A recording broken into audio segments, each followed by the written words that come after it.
We arrived at the Fontainebleau Hotel. We checked into a private suite that was occupied by Mr. John Rosselli of Los Angeles and Vegas, and Sam Giancano from Chicago. I recall we were all down in the boom boom room having food and drinks. Now, as this conversation developed, I learned that Mayhew, through the CIA, had a contract to have Castro killed.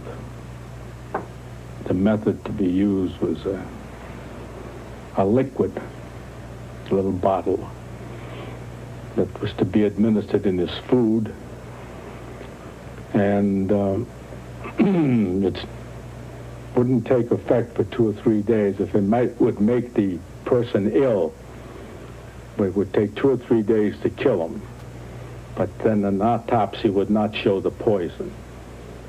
So why did the CIA need to go to the Mafia?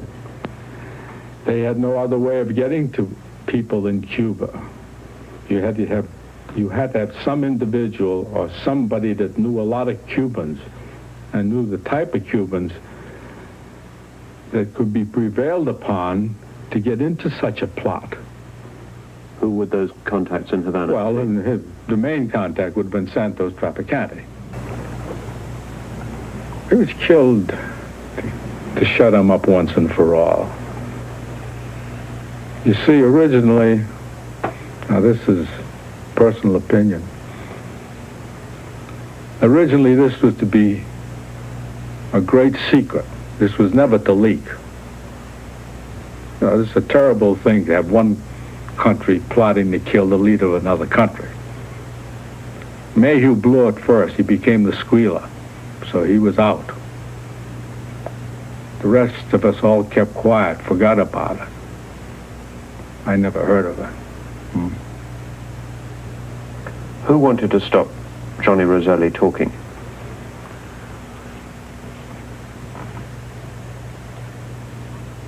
Well, it'd be my opinion that there's only one man that had most to lose.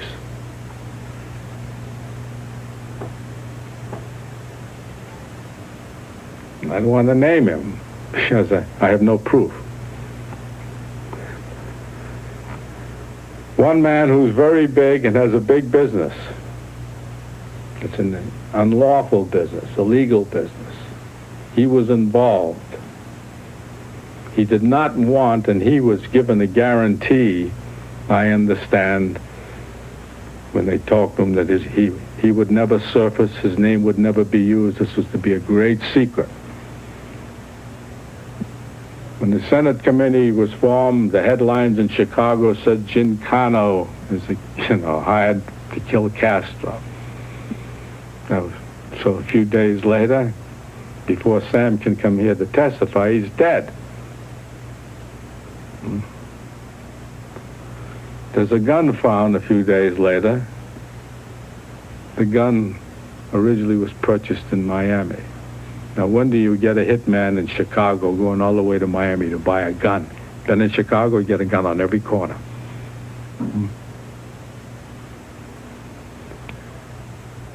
Somebody didn't want Sam to testify, and all Sam was going to say, I gave a contact to Santos. Period. I don't know anything more about it. Santos Trafficante. That would have been the headline.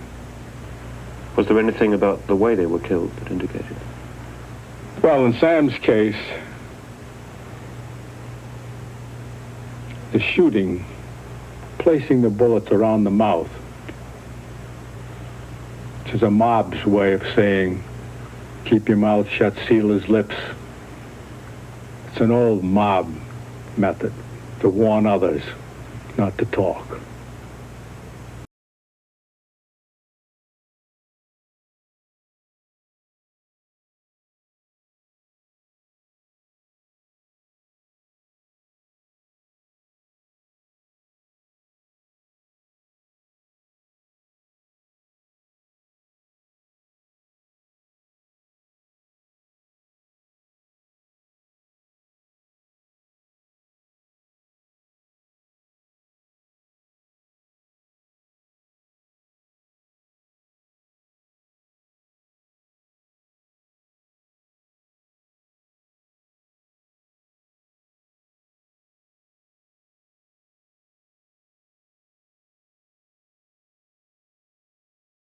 In 1966, some of the most notorious mobsters in organized crime gathered at La Stella restaurant in New York to celebrate after a successful meeting.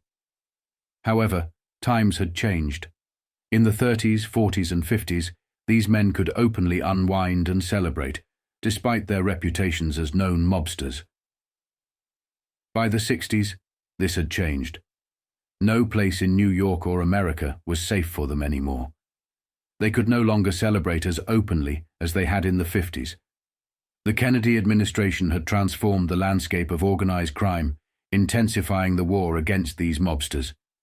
From then on, the fight against organized crime would be direct and relentless. For many of the mobsters at that table, this reality was familiar. But one man had invested a fortune and considerable effort in denying any connection to organized crime. He rejected the labels of mob boss and reputed Mafia leader, despite being linked to one of America's oldest crime families. This man had cultivated a solid reputation in his hometown, aiming to remain in the shadows while other New York mobsters sought more public favor. However, the meeting at La Stella restaurant changed everything for Carlos Marcello. It marked a pivotal shift, thrusting him into the spotlight and altering his carefully maintained anonymity. When Carlos Marcello returned to his home state, his notoriety had soared. It had become widely recognized that not only New York and Chicago harbored powerful crime families, but Louisiana and New Orleans were also under the sway of a formidable mob leader. Marcello, known for his influence that could summon a meeting with bosses from Florida and New York with a mere snap of his fingers, was now exposed. This widespread recognition was exactly what Marcello feared most, as it thrust him further into the public eye and intensified scrutiny on his activities.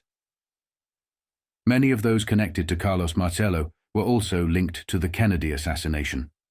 One notable associate was Dean Andrews, a lawyer well known to Marcello. Andrews later gained prominence during Jim Garrison's investigation into the Kennedy assassination. This investigation, however, did not focus solely on finding the assassin or assassins. It seemed more like a fishing expedition aimed at removing blame from the world of organized crime, particularly the accusations targeting figures like Carlos Marcello, and to place the blame on a grander, much larger conspiracy. Dean Andrews was a significant figure in this context. Known for his loyalty and adherence to the mob's code of silence, he never betrayed Marcello. Despite being one of the few people convicted by Garrison, Andrews remained a steadfast figure within Marcello's circle. Evidence of this enduring connection is visible in photographs from as late as 1968 and 1969, showing him still actively working for Marcello. This underscores the deep ties and loyalty within the organized crime network, even in the face of legal scrutiny and public exposure. Carlos Marcello was closely connected to Russell Long. In fact, he was one of Long's largest financial contributors. A significant portion of Marcello's casino and racket earnings flowed to support Long and his political family. The Long family's ties with organized crime date back to the days of Lucky Luciano and the Chicago Convention in 1932. Russell Long's connections extended deeply into both the political and criminal landscapes. He was not only very close to Jim Garrison, but also a close friend of Carlos Marcello. Jim Garrison allegedly believed that a conspiracy was behind Kennedy's assassination, suggesting the possibility of multiple shooters. This belief was reportedly influenced by Russell Long during a plane ride back to Washington. However, Garrison actually began his investigation after stories emerged linking David Ferrie and Guy Banister to Lee Harvey Oswald. Additional reports connected Jack Ruby with the Campisi family, David Ferrie, Sam Giancana, and Oswald, further fueling the inquiry. When Carlos Marcello returned from the 1966 meeting and arrived at the airport in Louisiana, he punched an FBI agent in the face. This incident catapulted him into the headlines, sparking a surge in media coverage that revealed more about his power and criminal connections. His ties to David Ferrie and Guy Banister were particularly noted. Both men were with Marcello on the day of President Kennedy's assassination. Jim Garrison's investigation into the assassination further entangled these relationships. When Garrison first interviewed David Ferrie, Ferrie was accompanied by Jack Wasserman, who was Carlos Marcello's lawyer. Guy Banister, a private investigator employed by Marcello, also had deep connections within this network. While Carlos Marcello was under immense pressure and scrutiny, Jim Garrison launched his investigation into the Kennedy assassination. Despite numerous connections linking Carlos Marcello to key figures involved in the case, Garrison never interviewed Marcello directly. This was notable given that David Ferrie and Guy Banister, both associated with Marcello, were with him on the day of the assassination.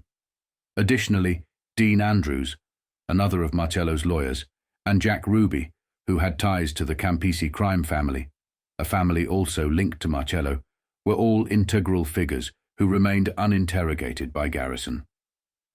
This lack of direct engagement with such critical figures has led to speculation and criticism regarding the focus and intent of Garrison's investigation. The absence of interviews with any members of the New Orleans crime families, despite their connections to the case, suggested to some that Garrison might have been shielding the world of organized crime rather than confronting it head-on. This approach has fueled ongoing debates about the effectiveness and motivations behind his investigation into the Kennedy assassination. There were many rumors in New Orleans suggesting that Lee Harvey Oswald was involved in a plot to assassinate President Kennedy for a substantial sum of money. The plan allegedly included a detailed escape strategy. Oswald would leave the Texas school book depository, go to his house, and be picked up by a police vehicle. He was then to be flown out of Dallas by David Ferrie, landing in Mexico before another plane took him to Cuba. The aim was to link the assassination to Castro, compelling President Johnson to invade Cuba, benefiting organized crime and Cuban exiles led by Carlos Marcello. Carlos Marcello had orchestrated a plan with grim alternatives. Police officers on his payroll were to eliminate Lee Harvey Oswald either at the depository or after picking him up from his home. The plan was to take Oswald to a secluded area near an airfield and stage his death as a shootout during an escape attempt. However, the execution of this plan faltered. Once Oswald's description was broadcast on the radio, the officers assigned to facilitate his escape panicked and deserted their posts. Consequently, when Oswald emerged, he found no police car waiting for him. This account is corroborated by Oswald's landlady, who reported seeing a police car waiting outside. She mentioned that the car honked twice and waited a few minutes before departing. This occurred at the same time that officers at the school book depository realized Oswald was missing and broadcasted his description over the radio. The officers realized who they were waiting for and got out of there. When Oswald left his room instead of Marcello's officers, he encountered Officer J.D. Tippett. Mistaking Tippett's car for his arranged getaway and realizing the officer was now going to engage with him, Oswald reacted swiftly and shot Tippett fatally, walking away and then turning back to only finish him off. Following the botched plan, David Ferrie, who had ties to both Marcello and Oswald, hastily left Carlos Marcello's side for Texas, ensuring he was seen by the public and remembered to establish an alibi.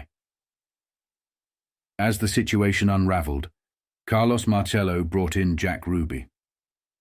As the story of the assassination plot gained traction, Carlos Marcello's anxiety grew, despite his efforts to maintain his image as a legitimate businessman.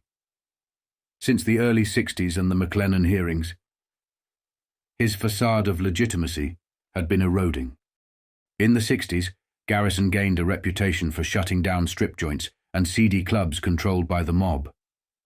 However, this was done with the approval of Carlos Marcello, who was assured that these establishments could quickly reopen.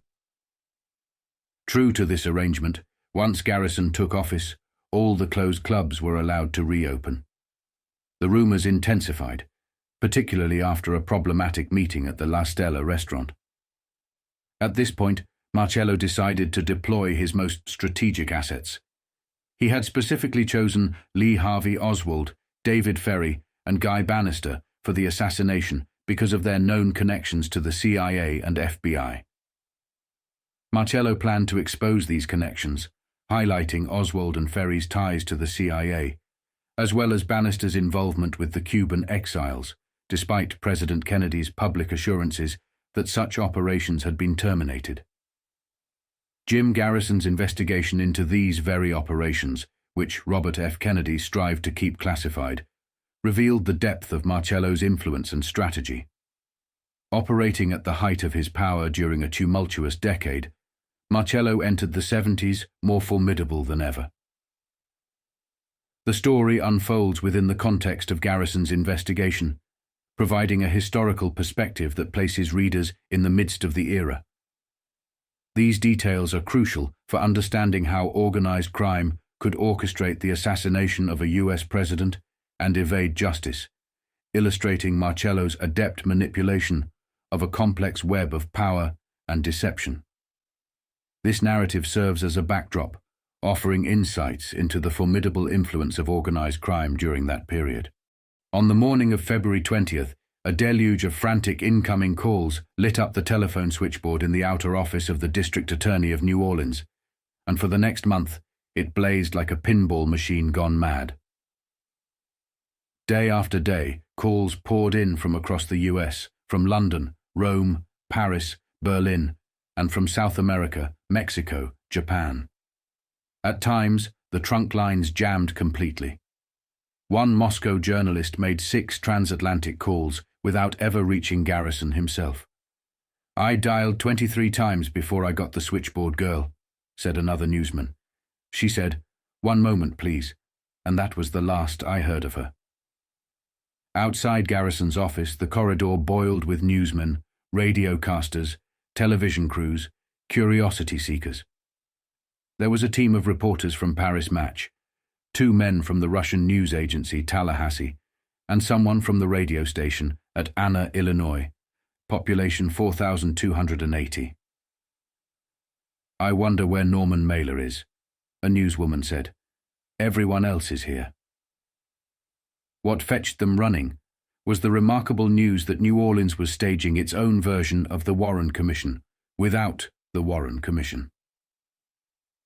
Heading the new investigation into the death of John F. Kennedy was District Attorney Jim "Jolly Green Giant" Garrison, a 6'6" lawyer with a contempt for orthodoxy and an instinctive dislike for anything that might be termed the establishment. Articulate, sardonic, well-read, Garrison is an ardent admirer of Ayn Rand, author of The Fountainhead and Atlas Shrugged and high priestess of a cult of absolutely unfettered individualism. Garrison established his credentials as a maverick at the very outset of his Kennedy probe. When Congressman Gerald Ford suggested that he turn over any new evidence to the U.S. Attorney General, "For forwarding to the President," Garrison snapped, "I am running this investigation for the President, not the Attorney General. Now, if they want to help me, I'll welcome their assistance, but I'm not reporting to anyone." In addition to a new management, New Orleans's one-man Warren Commission had a new plot and an assortment of bizarre new characters. According to Garrison, instead of a one-man strike by a bitter, alienated loner, Kennedy's tragic death was engineered by a group in which Lee Harvey Oswald played a complex role of participant, decoy, and victim. Said Garrison at the outset of the hullabaloo, "My staff and I solved the assassination weeks ago. We know the key individuals, cities involved, and how it was done." Garrison's startling announcement came when public discontent with the one-man explanation was growing. In January, the Gallup poll had reported that only 36% of the American people believed that Oswald had acted alone, and Rush to Judgment, author Mark Laney's assault on the Warren Report, was topping bestseller lists both here and abroad. News of the Garrison project first broke on February 17th in a story in the New Orleans State's Item by a pert, pixie-faced girl crime reporter named Rosemary James. Based on information dug up by several staff reporters, she disclosed that in 3 months, Garrison had expended $8,000 in public funds dispatching staff men to Florida, Washington, Texas, and elsewhere, running down leads on the Kennedy assassination. Garrison denounced the disclosure of his project as outrageous and irresponsible. Rosemary James, however, says, "I took a copy of the story to Garrison the day before we printed it. He read the lead, threw it back to me and said, 'No comment.' He said nothing about the story hurting his investigation, and if he had asked us to withhold it, I think the paper would have done so." Said Garrison, "Anyone who says I read that story in advance is a liar." The day after publication of the first story, a likely figure in the investigation stepped forward. David W. Ferrie. "You had to see Dave Ferrie to believe him," says a New Orleans newsman. "And once you saw him, you could never forget him." Ferrie was 48, completely hairless, and habitually wore glued-on eyebrows, and had tufts of hair fastened at random on his head with spirit gum. He had a nasal voice, an antipathy to soap, and a penchant for authoritative statements. He also had a long record of failure in a wildly disparate series of endeavors. Ferrie had been a teacher, an unsuccessful candidate for the priesthood, a pilot who had been discharged by Eastern Airlines for homosexual activity, a psychologist with a degree from a diploma mill, a private investigator, a self-proclaimed cancer cure researcher, and an amateur hypnotist. In New Orleans, he had become enmeshed with a group of anti-Castro Cubans and had been training teams of guerrilla jungle fighters for some future assault on Cuba. To muddy things further, some of his acquaintances insisted later that Ferrie often expressed admiration for Fidel Castro. In his spare time, Ferrie labored on a miniature submarine that he was trying to fashion out of an airplane fuel tank. "Like most of Dave's projects," said a friend, "it didn't work." Garrison later was to describe this exotic loser as one of history's most important individuals. But when Ferrie first surfaced in the Garrison probe on February 18th, Ferrie simply identified himself as a reject from the Warren Commission investigation. He had been picked up by Garrison's men shortly after the Dallas tragedy in 1963, Ferrie declared, on a tip from an unstable New Orleans character. Ferrie said he gave the FBI a meticulous accounting of his movements on the weekend of the assassination.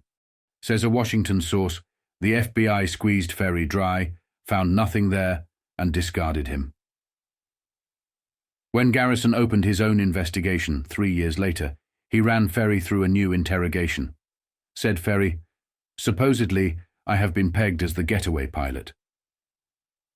Ferrie denied any role in any plot, denied that he ever knew Lee Oswald, and termed Garrison's project an utter waste of time.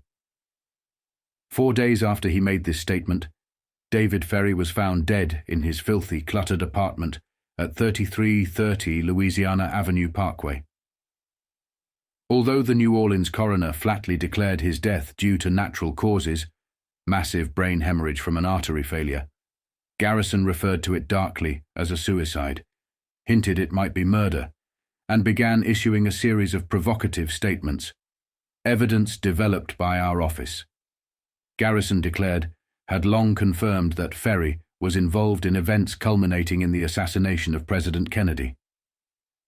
2 days later, on February 24th, Garrison announced for the first time that he had solved the plot to murder President Kennedy, that every individual involved would be arrested, and that the only way they can escape is to kill themselves.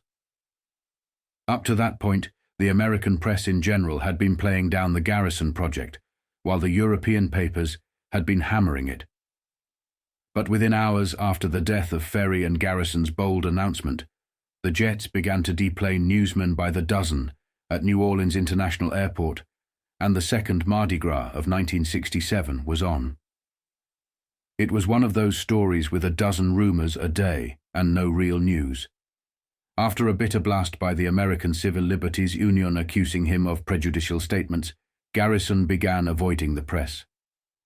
Without Garrison, who had the whole story, whatever it might be, in his head, there was nothing left but conjecture. "I flew into New Orleans 10 days after the story broke.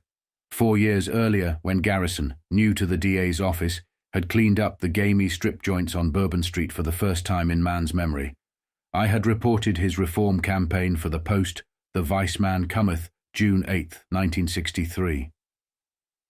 I had spent a leisurely 10 days with Garrison and his chief investigator, a shrewd, tough ex-cop named Pershing Gervais, and had found Garrison's directness and brutal candor remarkable for a politician.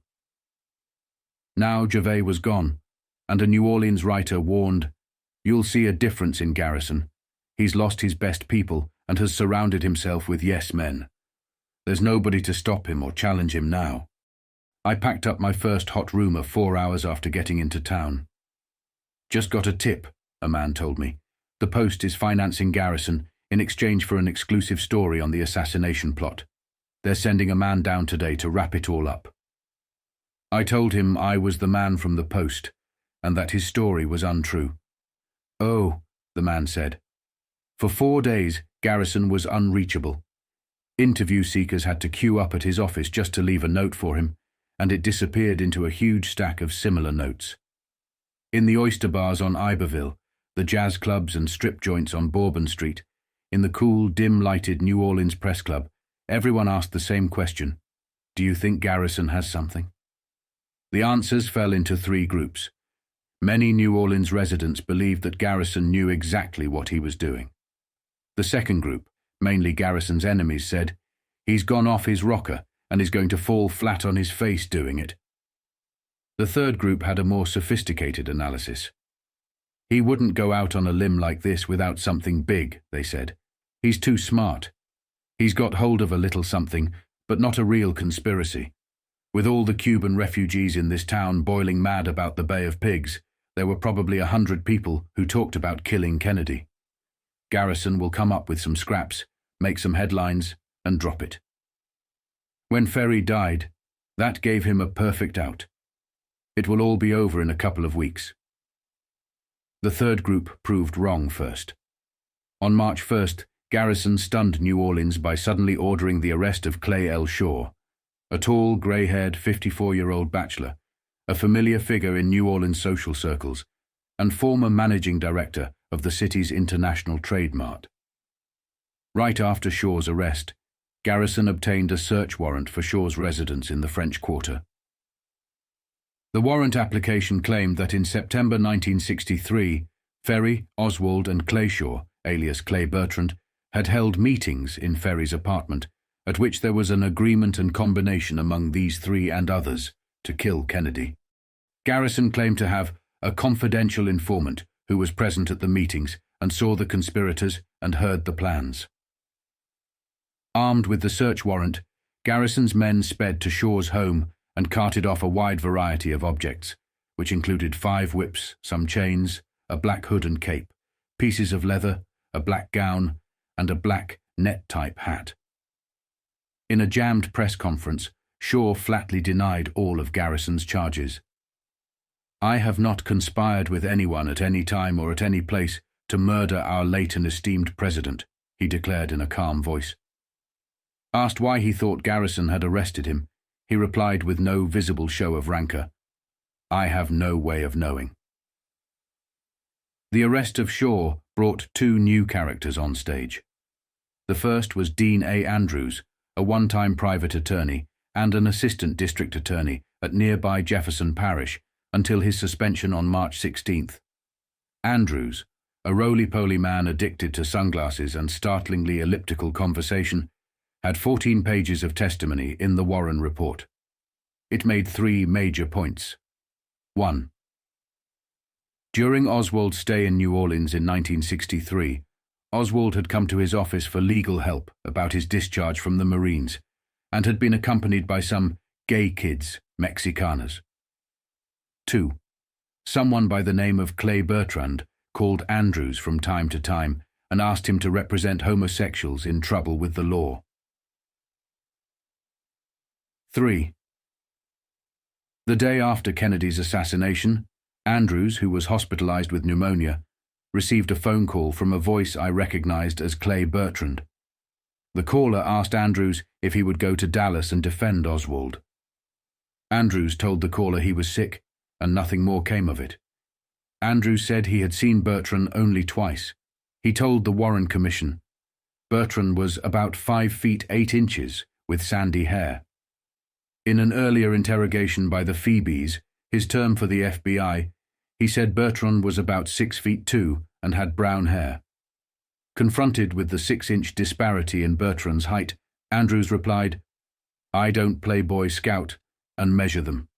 He added a final colourful touch. After the assassination, he said he spotted that swinging cat Bertrand in a bar. Bertrand spooked and ran. Andrews said, "I should have cracked him on the head with a bottle, but I figured out to be a good law-abiding citizen and made the biggest mistake of the century." The elusive Clay Bertrand intrigued Jim Garrison. Early in his investigation, Garrison told me later, he became convinced that Clay Shaw was also Clay Bertrand. He called in Dean Andrews for further questioning, and Andrews reportedly claimed he couldn't say for sure that Bertrand was Shaw or that he wasn't. Garrison then took Andrews before the New Orleans grand jury, and on March 16th, he was indicted for perjury in a matter relating to a conspiracy to murder John F. Kennedy. Andrews brushed the matter aside with a pure Dean Andrews quote. Throwing up his hands like a man who had borne more than mortal flesh should bear, he said, "Garrison thinks I have the key to some lock. The fact is, I don't." 9 days before Clay Shaw's preliminary hearing on March 14th, I met Garrison at the Las Vegas airport. My note had finally made its way through the stack in his office, and he had called me to apologize. "I've got to get away for some rest," he said. "I'll meet you in Vegas where we can relax and get some sun. I'll tell you the whole incredible story." He came off the plane slumped-shouldered and exhausted. "I've been going for months on 3 or 4 hours of sleep a night, working on this thing 7 days a week," he explained. In the next 2 days, we talked for about 10 hours. He told his story in bits and pieces, interrupted with long discussions on the shortcomings of the Warren report. What they did on the Warren Commission was send 100 squirrels out to pick up leaves, acorns, and sticks. Each squirrel brought something in and dumped it in a box. Then the head squirrels looked at this collection of junk and tried to reconstruct the terrain where it had been picked up. What it took to solve this puzzle was imagination and evaluation. It was like a chess game, and I once played an expert 8 hours to a draw. His interest in the Kennedy assassination, Garrison said, had originated the previous fall when he flew from New Orleans to New York with Senator Russell Long of Louisiana. "Up to that time, I had assumed that the FBI had done a competent job," he said, "but I found that Long had some doubts about the solution to the Kennedy killing. He's a knowledgeable Washington figure, so I began to have some second thoughts, even though I didn't even know where the locks are." On his return to New Orleans, Garrison said, he read a number of excellent articles and books criticizing the Warren report and realized that something was wrong. He quietly opened his own investigation.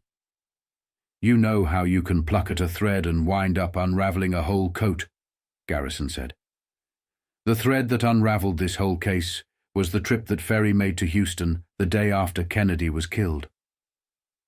While everybody in the country was glued to their television sets, Ferrie took off with 2 guys and drove through a thunderstorm to Houston.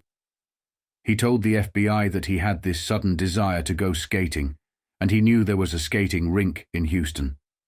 The FBI checked him out and found that he showed up at the skating rink all right, and they dropped him. But you know what? They never asked if Ferrie put on his skates. We checked and found that he just stood alongside a wall there that afternoon and told everybody who would listen, "I'm Dave Ferrie." We checked the rink and found that there was a phone on that wall, so it seemed plain that this was the message center. At the end of the 10 hours, Garrison had never explained what the message center was or who called it. Boiled down, his version of the Kennedy assassination made it out to be the result of a homosexual conspiracy, masterminded by Dave Ferrie. "You can understand his motivation," Garrison said. "Kennedy was virile, handsome, successful, everything Ferrie was not. In addition, there was the thrill of staging the perfect crime. Remember the Loeb and Leopold case in Chicago? It was the same thing with Kennedy. By the wildly convoluted script that Garrison had pieced together, Ferrie had trained some Cuban wildcats to go in and assassinate Castro, but then had spun them off and directed them against Kennedy. He claimed that Oswald and Ruby were both homosexuals and were both involved in the plot. He implied that Ruby, whose homosexual nickname was Pinky, killed Oswald to prevent him from telling all. He claimed that there were at least 2 other gunmen, implying, without flatly stating, that he knew who they were. He gave me 2 Cuban names. Several weeks later, I learned that he was planning to interrogate one of them as a cooperative witness, and apparently had recast him from a bad guy to a good guy. At the end of 2 long, rambling sessions, he told me that his key witness against Shaw would be Perry Russo, a 25-year-old insurance salesman. He gave me 2 documents to read overnight. "Take these and brief yourself on them," he said. "They'll help you understand Perry Russo's story." The first was a long memorandum from Garrison's assistant, setting forth in detail what Perry Russo had said in his first interview. The other was a transcript of what Russo had said 4 days later under hypnosis, in what purported to be an attempt by Garrison to refresh his memory. I read them 3 times, with a growing sense of disbelief. The 2 versions from the same witness told 2 completely different stories, and in the first account there was no mention of Oswald, Ferrie and Shaw plotting to kill anyone. Shaw's preliminary hearing opened on March 14th under dramatic security precautions. Newsmen were photographed, given special passes, and frisked for weapons. Armed deputies lined the courtroom and kept the audience under constant watch. Perry Russo was the whole show. Dark-haired and somber, the 25-year-old salesman proved a polite and imperturbable witness. In response to Garrison's questioning, Russo said he had first met Ferrie in 1962. Russo had been trying to extricate a young friend from Ferrie's influence at the request of his friend's parents. Ferrie became so enraged at his efforts, Russo said, that he once threatened to kill him, but later they became friends. Russo identified Lee Harvey Oswald as a man he had known as Ferrie's roommate under the name of Leon Oswald. He said he saw Oswald in the summer of 1963 with Ferrie at Ferrie's apartment, once polishing a rifle with a telescopic sight mounted on it. He testified that Oswald seemed rather surly and was antagonistic to him. He identified Clay Shaw as a man he had seen 3 times. The first time, he said, was during a visit by Kennedy to New Orleans, when he saw Shaw in the crowd. The third time was in a car with Ferrie, months after the assassination. Their second meeting was the heart of Russo's story. This, Russo said, was at a party at Ferrie's apartment in the middle of September, about 2 months before Kennedy was killed. He said he had just dropped in and found 8 or 9 people there. The others drifted off, leaving Russo alone with Clay Bertrand, whom he identified as Clay Shaw, Oswald, and Ferrie. And then, said Perry Russo, the 3 others began openly discussing the assassination of the president. He said Ferrie took the initiative and discussed diversionary shots. He said there would be 2 or 3 people involved, and one would have to be the scapegoat, while the others made the good shot. The 3 discussed a plan to escape by plane to Brazil via Mexico, or directly to Cuba. The only reference to Russo's presence during this frank discussion was at the outset. Oswald said, "What the hell is he doing here?" Russo declared, and Ferrie replied that Russo was all right, he doesn't know anything. Russo declared that he had no part whatsoever in the plot. He was simply one of the world's most fortuitous witnesses. He withstood a long cross-examination without once visibly ruffling. He conceded that he had not identified a picture of Lee Oswald as Leon Oswald until Garrison's office had sketched a series of beards on it. He acknowledged that he had seen Bertrand once and Ferrie numerous times after the assassination, and never questioned them about the murder plot or about the man named Oswald he had seen with a rifle. He had not come forward with his story in the 3 years since the assassination, he said, for a variety of reasons. He had confidence in the FBI, which had reported that only Oswald was involved in the Dallas killing. Besides, he was involved with school, which was more pressing to him, and I never push myself off on anybody. He was followed on the stand by coroner Nicholas Chetta, who testified that he had administered sodium pentothal, the so-called truth serum, to Russo, and by Dr. Esmond Fatter, who said he interrogated Russo 3 times under hypnosis. Each testified that hypnosis could assist a witness in sharpening his memory and enable him to recall past events. The only witness other than Russo was a narcotics addict who claimed he saw, during a time he was on a 4-cap-a-day heroin habit, 2 men he identified as Shaw and Oswald talking together at a New Orleans breakwater. At the conclusion of the 4-day hearing, the judges ruled that there was probable cause to hold Clay Shaw for trial. The way Russo related his story in court and the way it was reported around the world, he had simply overheard an assassination plot and had told Garrison's office about it when he saw a picture of one of the plotters, Dave Ferrie, in the newspapers. Garrison had then had Russo's story checked by truth serum and hypnosis, and it had stood up. But if Garrison's own records could be believed, it hadn't happened that way at all.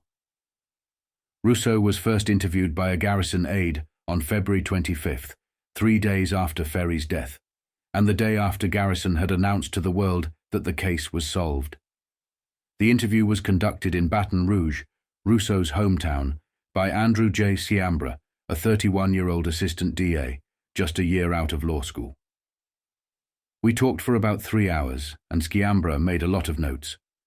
Russo told me after the hearing Ciambra returned to New Orleans, and on Monday, February 27th, wrote a minutely detailed memorandum to Garrison on what Russo had told him.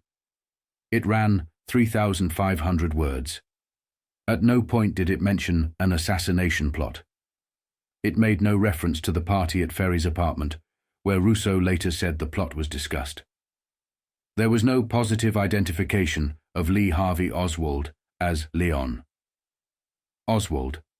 Most striking of all, when shown a picture of Clay Shaw, Russo had said nothing whatsoever, according to the memorandum, about having known him as Bertrand. The memo specifically said Russo had seen Shaw only twice, once at the Kennedy speech and once in a car with Ferrie. There was no mention whatsoever of Shaw even knowing Oswald.